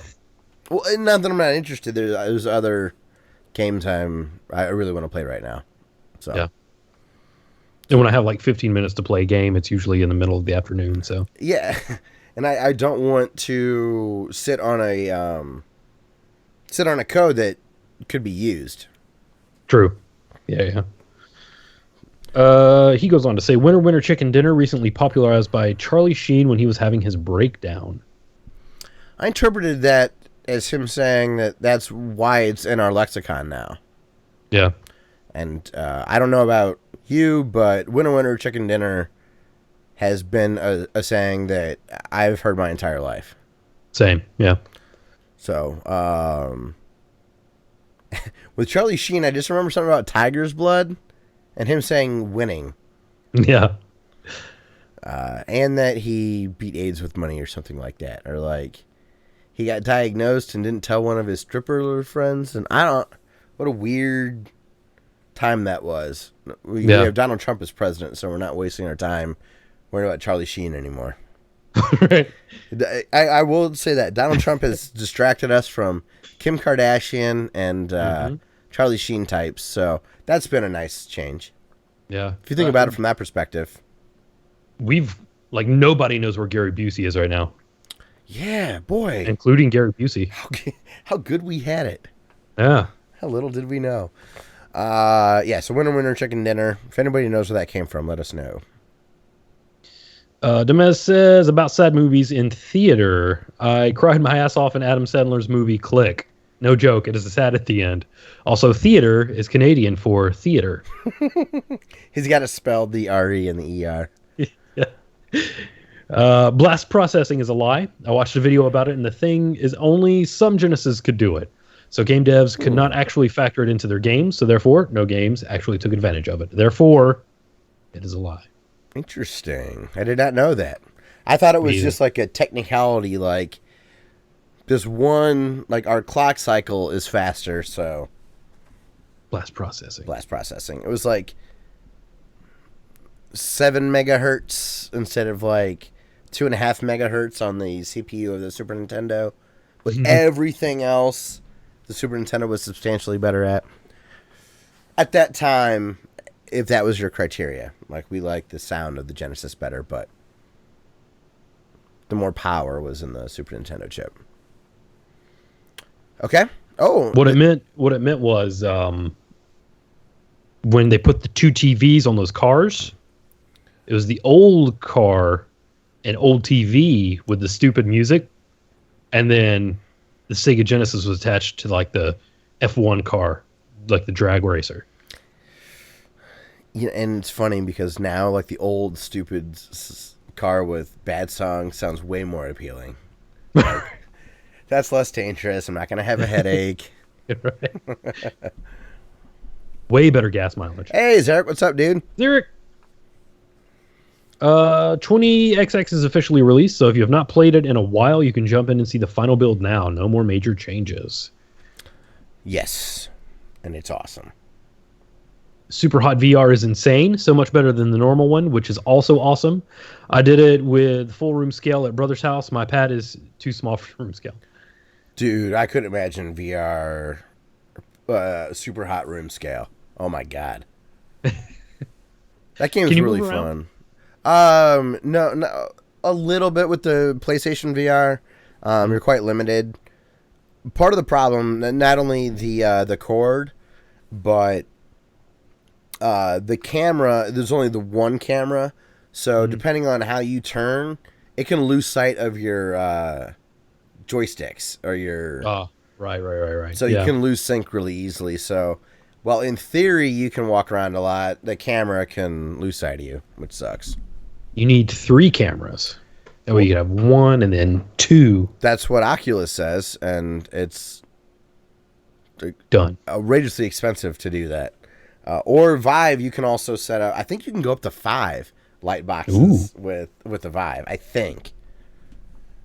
Oh, well, this is not even what we're talking about right now, because in 2 years, in theory, we're not going to need the lighthouses and stuff. The tracking is supposed to be in the helmet. Right. So we'll see. Ships should be using GPS anyway. Why are they using lighthouses? It's stupid. Seriously. I mean, lighthouses are pretty, but at the times. I mean, they're good for postcards, but what the hell? If you want to have 44 stat points for your character in Ring King on NES, I memorized this. Delta Alpha Hotel Bravo 2 Yankee 3 Echo Echo Papa 3. Papa, I wouldn't have known the paw. P's tough. Echo, that's the best one. That's cool. I like that there was 2 of them, so it was Echo. And then Lazaro, what's up, man? And that's it for the comments. Oh, we got Lazaro. Good to see you. Oh, man, Zarek is dragging people over left and right. Look what the cat dragged in. Oh, damn. My joke would have been a nice stepping stone. It's only in this mind now because it's not nearly as good as look at what the cat dragged in. Damn, that's really good. And then that's going to be it for the comments. Our friend Zarek, who's in the chat, our good buddy we were talking about earlier, he was the one I was playing 20XX with. We're going to save this conversation for next week, though, so chat, be ready. He says, okay, I've got 2 fun mini NES Classics lists. Make a good N64 mini, and then here's the challenge. Make a bad NES mini. Try to minimize obscure games. He says, I'll accept bad movie ports, but I won't be impressed. That's fair. So, next week, we're going to have a conversation about a good N64 mini. And then we're also going to have a bad NES mini, but I think we should have the slight rule of maybe like playable or games that are quote-unquote bad that we don't mind. Like, I think Jaws has to be in there. But I like Jaws, but I understand it being considered a bad game. Yeah. I think Bad Dudes would be a good one on there. So Yeah.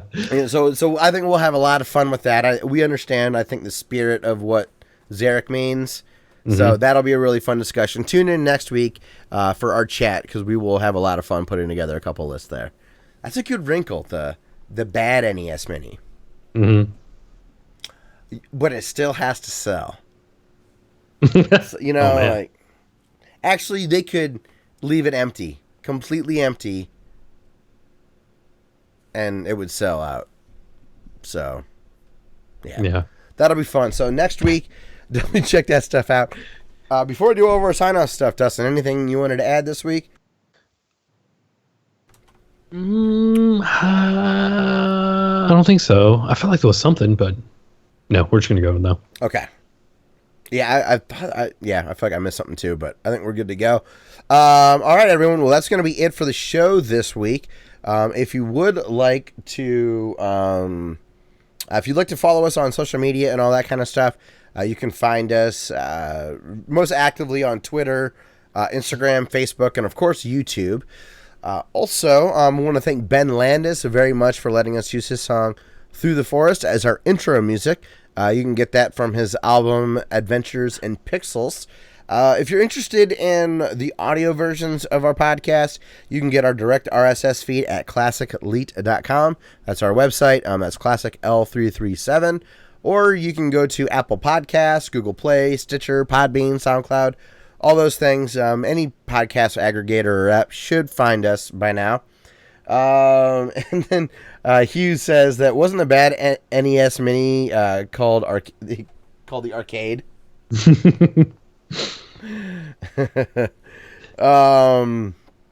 So yeah, that's going to be it for all of that stuff. If you'd like to support the show, again, we have Amazon affiliate links in the description. Most of you know how that works. If you click on the link and buy something, anything will get credit. I do have us linked. If you want to buy games digitally, since we're a video game podcast, coincidentally, it works quite nicely. So, also, Super Chat can work. Crude hooked us up again last night in the stream for that. Dustin, for outro music this week. Oh, we got the Burning One playing Half-Life. Well, you'll have to go and check out the early part of our archive. Some good Half-Life news. Dustin, for outro music this week. Since I beat Sonic Mania, and I got to watch our good friend Zarek beat Sonic Mania, there's a song that is Genesis as hell on Chiptunes Equal Win Volume 6. This is a person named Daya. His name's Adam Hickman. He's the one that made the Chiptunes for Autism website and foundation. So he's an internet friend of ours. We follow each other on Twitter and all that. But I do like when I see his stuff pop up on SoundCloud. And this is just like an 80s music nerd doing some really good stuff with Genesis tones. It's a really good upbeat song. I'm excited to play it for you. So, all right. Well, that is going to be it for the show this week. Hugh, thanks for stopping by, man. Everybody go to theretroleague.com and participate in their tournament to determine the best video game of 1992, regardless of console. The arcade is the plug and play from Wisdom Tree with the Noah's Ark and all that stuff on it. They 25,000 pledged of 16,000. I was gonna say that there was a successful Kickstarter for it. Yeah, I remember that. Gotta sell those unlicensed games again. And it's a good pun because it's the arcade with like Noah's Ark and all that stuff on it. Ah, okay. Wisdom Tree had those really ugly / beautiful light blue carts. Like Comic Zone was also... Was it Comic Zone? Comic something was also on a light blue unlicensed cart. Okay. I remember it at my video game rental place. What was the comic one? Comic something. It didn't look like a comic. It was like a really lanky, goofy dude on the cover. It wasn't like the Genesis game. That's Comic Zone, right? Yeah. God, I'll find it afterwards. I can picture the art. But nonetheless, This game is, this song is awesome. The song is by Daya. It's called Lydia. It's featuring an artist called Chain Reaction, which is a very good game on the Game Show Network. And we will see everybody next week for episode 246. Boosh. Also, shout out to Demaz. I've got to say hello to him for joining the chat. So, and Iceman and Grim Reaper. Oops. All right, guys. Sorry I didn't get everybody's shout out in appropriately, but yeah. Again, Hugh, good to see you, man. Thanks for stopping by. Lazaro, good to see you, and Grim Reaper, always appreciate it. Iceman, good to see you. Oh yeah, Angela was here earlier. Ken, Babs was here. Yeah, we had a nice, fun turnout again. So, all right, we will see everybody next week. Shutting down the stream. Peace out. Bye bye. Peace.